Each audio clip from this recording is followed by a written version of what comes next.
Hey everybody, Drew here, and you are in my shop with this beautiful 2007 Toyota Camry Hybrid. This video is going to apply to the 6th generation Toyota Camry. I'm going to be replacing the dashboard today because some silly goose ripped out a huge chunk of it when they took out their cell phone mount, and they also carved a star in the passenger seat. Very, very frustrating stuff.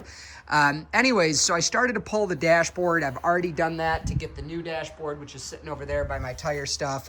And I thought, you know what? I should show the subscribers how to do this. So without further ado, first thing you're gonna do is take off this giant plastic nut right here and pull this kick panel loose to take out the 10 mil. You take this all the way out if you want. We might have to later to take out this 10 mil, and this guy starts to pop down. And just to make sure I don't remember, yeah, so there you go. This right here is for your HVAC system. I believe it senses ambient humidity and temperature. So just make sure that you reconnect it when you take that when you put that all back together. So these pieces here, they just pull off, and then there's two Phillips head screws here, and this is not necessarily in order particularly.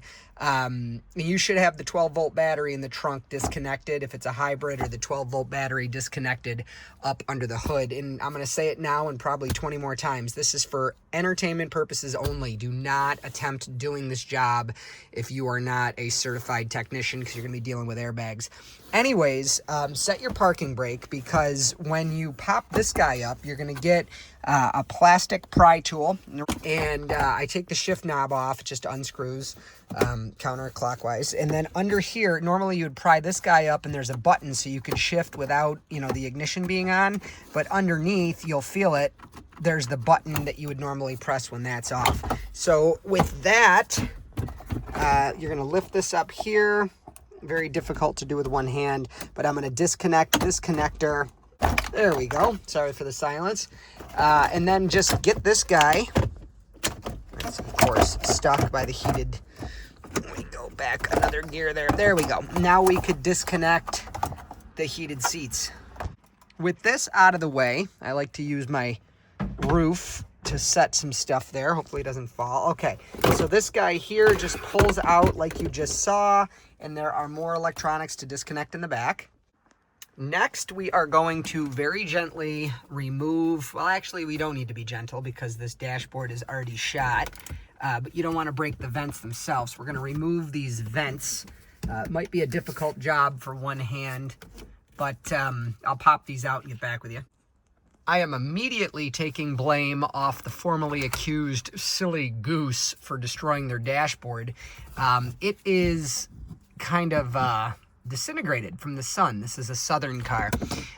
So anyways, now that you see how this bad boy comes out, careful prying against the radio. You could see I didn't damage the radio, but I got some of this liquid dashboard. So you've got a 10 mil there, and there, and we're gonna pull out all this shenanigans. Might also be a little tough with one hand, but as a general rule, you could grab it and kind of give it a, it's, with interior panels, I find if you kind of wiggle them, don't just grab it and pull, but kind of wiggle a little bit, it separates the plastic, those little white clips like I showed you on the vent here. Now, I'm going to do this with two hands. I'm going to gently pull this out and disconnect everything. It shouldn't be rocket science. When you flip it forward, this is going to depend on your car. I've got a bunch of extra antennas for GPS and all that jazz. Just make sure when you flip whatever you have forward, especially the touchscreen, but any radio, that you don't gouge it up on that guy there. That's going to be a menace, so just be careful in general with it. I'd like to get this lower dash the rest of the way out of the way, and there is a screw right there, and might as well unplug. Just be mindful there's an airbag here, but as you see, it stays with the car when this piece comes out.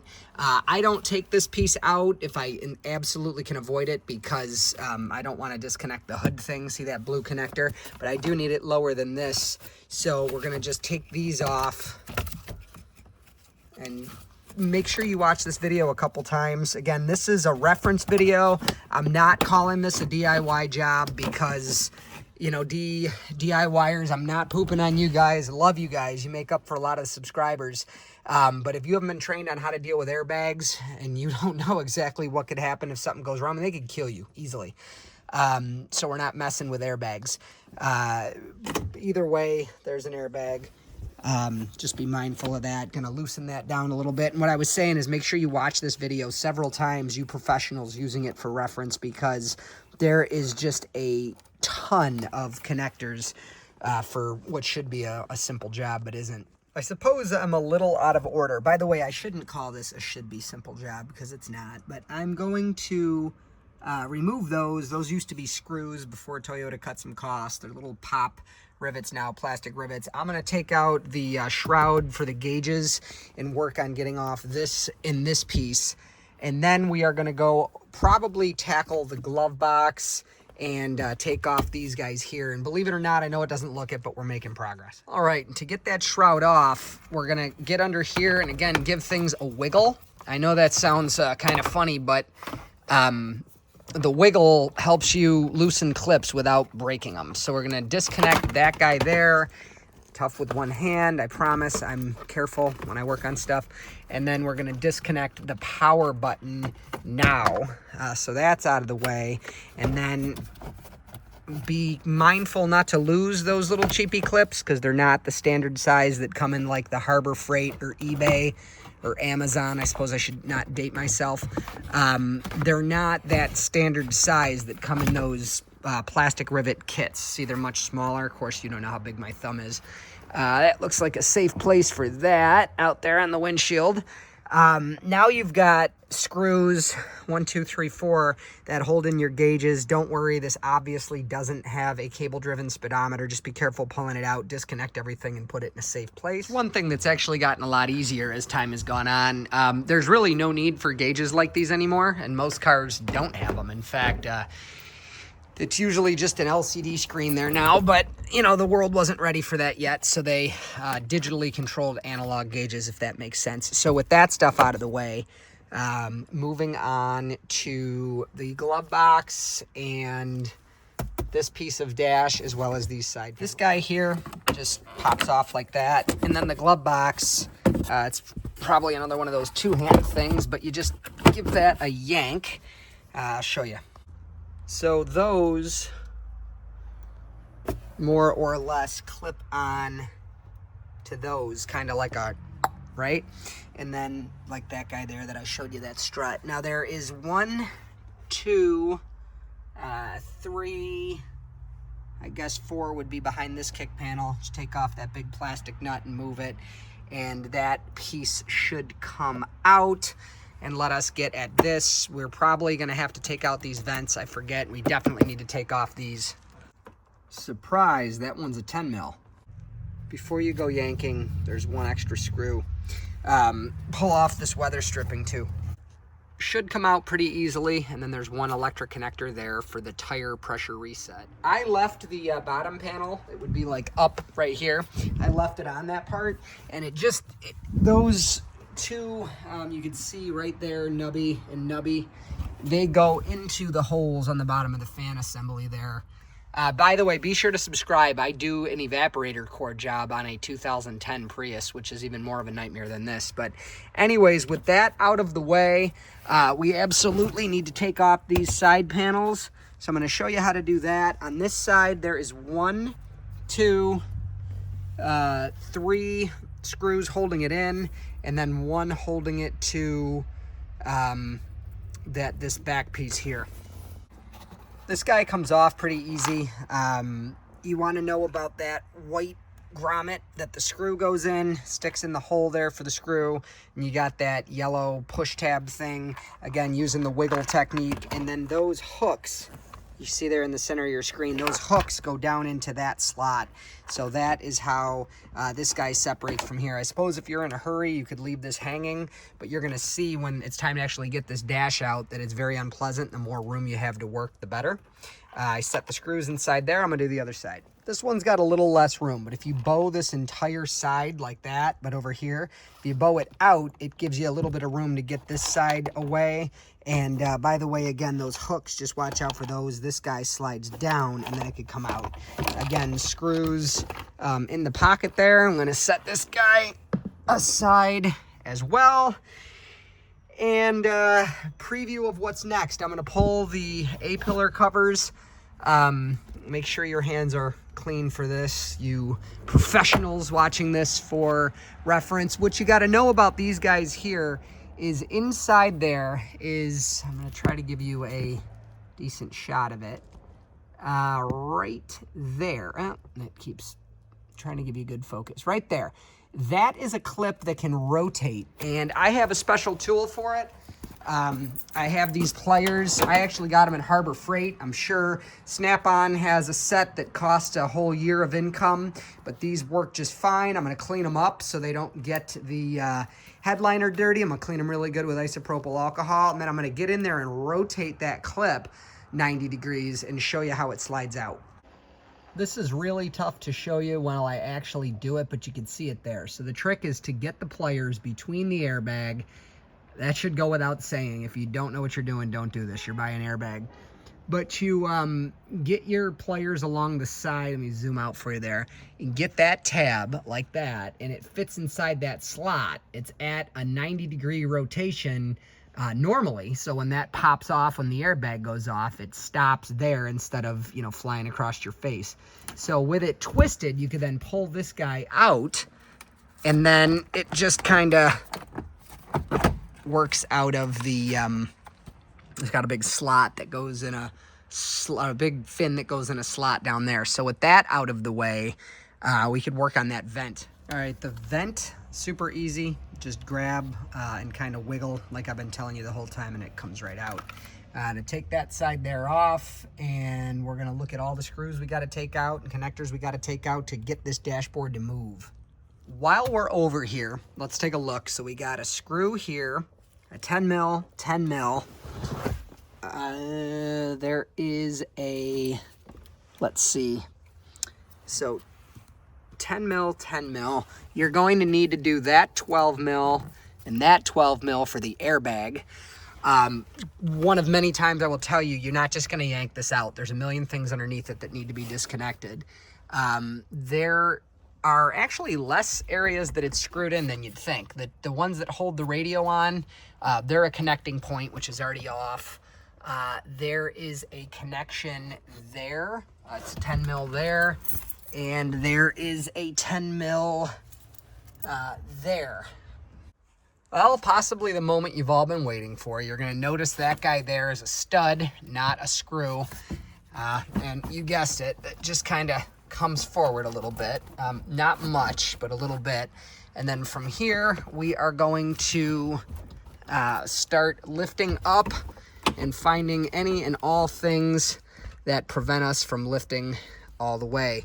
Just at a quick glance, there's this guy, and this is where it's going to get real tricky to put stuff back together exactly the way it came. But don't forget, Toyota, see how that clipped on there? Toyota, I'm going to take a look at what's holding that down and get back with you. Now here's an area that you got to know about your donor dashboard. A lot of these end up getting cut, which sucks, but we are going to disconnect that, and then there's one over there. There is this connector for the glove box switch here, but there very well may be some connectors on yours that mine doesn't have. The airbag, that guy slides back, and that's how you disconnect that. One more time, guys, this is not a DIY thing. Don't mess with airbags if you're not a professional and certified to do so. So that's some of what's holding us back. When you're doing jobs like this dashboard, even watching my guide, you're never pulling, never forcing. You're simply moving it around a little bit to get a feel for what's holding it in there and then addressing what's holding it in there. I'm going to point out everything that's obvious and in my example, but this is where a little bit of your own kind of, I don't want to say common sense, but your own, we'll just call it sense. How about that? You're going to need to know. And by the way, there's the drain tubes for the sunroof. If you ever wondered how they don't leak, they do leak into their tracks, and then the water goes down through these tubes and out in front of the tire or behind the tire. One thing that's easy is to just grab this guy and flip it up, and disconnect it. Most donor dashboards aren't going to come with this because the junkyards can get money for for this part that I'm holding in my hand, but take this out and you can set it aside. We gotta pop these speaker covers off. They just snap in there. It's pretty easy with the dashboard pulled away from the windshield a little bit. And we gotta take the speakers out and disconnect them. This wire is definitely gonna hold that dashboard in a position where you can't do much with it. So with the 10 mils, by the way, I call these 10 mils because the head's 10 mil. The thread's actually 6. But anyways, with that out of the way, you can unplug the speaker and set it aside along with the screws. And then this guy, you technically don't have to, but you should. And then this guy snaps off. The plastic here came off, in my case, off this metal clip. Now, I'm having a hard time seeing if that's by design. I don't think so. Make note, this might need to move over to the next dash. And by the way, just take my warning, learn it the easy way. Don't break your windshield with your tools. Gonna go over, do the speaker and connector over there, and we're gonna work on sliding this bad boy back without breaking anything. Anyway, there you go. So speaker's out. I usually go for the more difficult things first. That way the less difficult ones are easier. And this is definitely more difficult over here. And the reason is you're fighting the steering column. I don't take the steering wheel off. I don't take the steering column out, and I get the job done, but it's not as pleasant. So bear with me. It's definitely going to be a one-hand job, but I'm just going to get that connector right there disconnected, and we'll go from there. It's like a white electrical tape. I'm not sure if you can see that. It's right there. That holds that wire to that clip. And I chose to cut that tape, and I'm going to reconnect it before I put everything back together. When I better investigate, actually maybe we'll go over to see if it's on our donor dashboard. It is not, by the way. See, look at that. That wire's cut. We got to figure out why those are so difficult to get off, make it easier in the future getting a look at it. That's why I cut that tape. So everything that makes this dashboard stuck in here should be removed. I am going to get into the passenger seat and start trying to work it up and out of there. Again, being extremely careful to feel for things that are holding it down, because there's many different options. The dashboard should be the same across the Camrys, but some of them have navigation wires and antennas, some of them don't, and just long story short, better to feel something resisting and figure out what it is and disconnect it than to yank and to break it. Because again, failure it's an excellent teacher for those that are humble enough to learn from it, but it still costs time and money. And those are the two things that I don't want to part with as I am at work and trying to feed my family. So don't want to break stuff. First thing holding us back, there is this bracket. I don't know how I forgot about this guy, but from your perspective, I didn't, because I'm showing you 2 seconds later. There is a 10 millimeter holding on this bracket with these antenna wires, and I have a feeling it does that for some kind of ground or something, but we're going to take that off while being mindful that it is connected there. I'm going to try to be humble here and admit that I don't have any idea how I'm going to do this. So I figure I'd rather just set you guys on a tripod and have at it. I'd love to be able to tell you a story while I do this and try to entertain you, but I don't feel I have one. Anyway, again, being careful to feel for things that are still connecting it. The big obstacle with these is the steering column. There's the part that goes along, okay. And that is why we do this. Underneath, right in the back behind the gauges, is a connector that is connected to this blue thing. Not exactly sure what it is, but it's up underneath where your speedometer goes. So just going to disconnect that.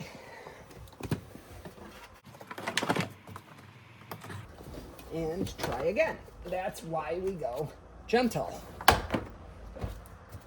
I'm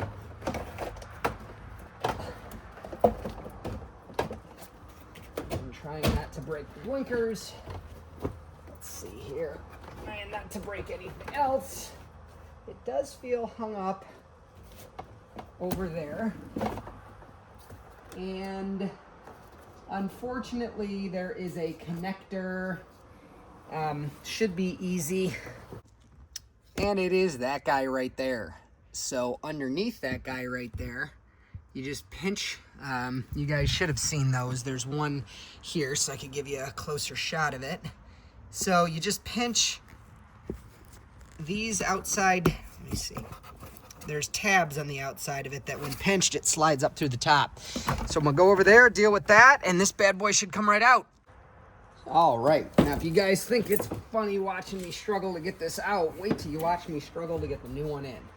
After moving off everything that was broken in the process of it getting removed. So if you noticed, I felt something, it was this guy. And it's not connected, it was just kind of caught. But there is the old dashboard. So we've got a rescue from it. Everything that's different on it in the donor one. Move over, remember that hidden ground point for those antennas I showed you? Probably got to move over that whole wiring assembly because it's cut on the other one. Okay, so this is really important. This duct has this sensor. That was the one that I told you was throwing me off, probably because units like this that are from an LE model or a cheap SE model, a basic, you know, where the climate control is manual, it doesn't have whatever that sensor is there. I'm certain it has to do with sensing temperature or humidity or something because it's connected to a duct and it's on a digital climate control unit where this came from an LE model. So we're gonna move over this whole duct, which I'm not gonna explain how to do. It should be explanatory enough. And then the other thing is this guy. This is our old one and it still has the connector. This is our new one and the connector's been cut. As a matter of fact, this one has two of the dark wires, which are antennas. One must be the GPS antenna. That one only has one. That's, again, a base model car. And to move over the airbag, there is a 10 mil and a 10 mil. And then you've got to get all these claws here with plastic pry tools. You got to move up this black. And once you get one side out, you get both out. And it just kind of snaps in. Every time I say airbag, I also say, guys, this is for professionals that are certified to deal with this crap, not DIYers. I'm not pooping on you guys. DIY things that you can't kill yourself with if you make a mistake. So, you know, and again, this video is for entertainment purposes only. This guy right here, you'll notice that the donor dashboard doesn't have. This is definitely the GPS antenna because it's right there. I actually have a video on how to fix the rattling that those cause in 4th generation Priuses. I guess I'll throw the link in the description if I remember. But, oh, I see where it's screwed in, so the duct has to come off to do that. So I'm gonna get that stuff moved over. That's not rocket science, so I'm just gonna do it. I'll show you anything that's relevant, and we'll move over to reassembly. Definitely provisions to mount that GPS antenna, thank goodness. Watch out for that hidden screw and that little post right there. I'm gonna do the same thing over here. Well, that guy's moved over, and obviously you're gonna use the duct with the hole there, and not the one without it. This guy, by the way, there was provisions, the little post, the screws, everything to get that in place. This guy over here explains to us finally about these yellow tabs, like the ones that I was struggling in the front corner of the dashboard. That metal tab is supposed to stay with it, and the trick is to, let's see here. This right here. So we'll just kind of, there you go. That's how they come off. That did not work that way on the old dashboard in those front corners. So we know where those parts are if we need them to reassemble. I'm gonna take off this GPS antenna here and get it mounted into the home position here, making sure the mat's just different. Maybe one's Japan, one's USA. They were both pre-facelift. There might be even more differences if you have a 2010 or 11, as they received that minor facelift and the engine update and transmission update for the 4-cylinder models. The old dash has silver screws, and the donor dash has black screws. So let's see here. And that bad boy just goes on right like that. I'm gonna screw it in and put the ducts back on and the wiring and all that jazz. Looks like this one, there. Okay, everything is moved over to the new dashboard. Like I said, I won't well, I will more rather let you watch me suffer to get it back into its home position. But from there, you know, assembly is just the reverse of disassembly, so I won't bother you with all that. But we'll go back over to the car and get this in. As promised, that guy, remember that was white electric tape, that's taped back on. I'm going to try to keep all these harnesses out of the way and get the dashboard back into its home position. These look like they clip on intentionally to the pinch weld here, and the dash glides onto those, by the way. But you got to be really careful. Like I said, there's not going to be a reassembly video, just kind of notes. You got to be really careful with stuff like this, you know, because if you put that stuff, if you put the dash down over it, and obviously they don't cross, you know, these vents. Those need to be sealed against the bottom of the, you know, the other vents that are on the dash. Stuff like that's tricky. Don't get it wedged where you can't find it, and make sure you get everything reconnected. Again, watching me disconnect it should show you exactly how to reconnect it.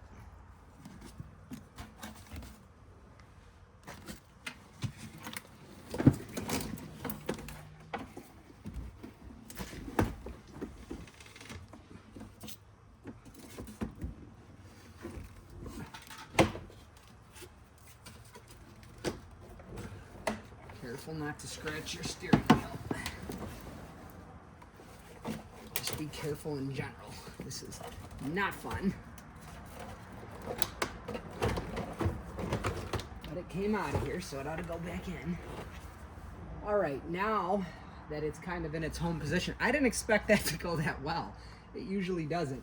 Now that it's kind of in its home position, it's time to screw around with connectors and make sure those two that I showed you for that example, the blue one, and I said, you know, they don't go over those vents. They do come out right between them to go up to the clock and all that jazz. So I'm just going to get those out and just start making sure all the connectors are where they need to go, and we'll go from there. Again, I'm going to guide you guys through the rest of the sticky part, but we'll skip, you know, we'll skip reassembly. You don't hear me say this a lot on this channel, folks, but finding the home position of this dashboard was not particularly difficult, which is awesome. So I've just been super careful as I've gone through to make sure, like wires like these are obviously, you know, for the radio. Don't forget this little guy here has to clip into it. Don't forget this guy has to be put on here. Again, this isn't a reassembly video, but I just wanted to show you the dashboard's in its home position. And I am going to give you guys anything along the way, the rest of the way, that I find to be like, hey, you need to know this, or is a challenge. And then we'll just talk about the finished product and have some closing notes. But getting in its home position like this was not that bad. One little snag you might find, you need to make sure when you put these in that those hooks go down into the slots in front of the speaker, kind of around that tab. And the reason is, if not, it'll ride up a little bit in the back. And it actually made me second guess. I had screws in their home positions. I had the dashboard literally all bolted back in. There's only a couple bolts that hold it in, thank God. But I went to put in these side panels, and it didn't line up perfectly. And I thought I might have had the whole dashboard sitting up on that pinch weld in the back. And I slid it back out, only to find that, no, it was correct. And it really does find its home position relatively easily. I almost wonder if it's a human job in the factory to set the dashboard in, because it is, it doesn't require much precision. It kind of finds its home place. You'll know what I mean. But I second guessed myself because of, you know, because of that, the alignment of the speaker grill and that side panel there. So just be mindful of those.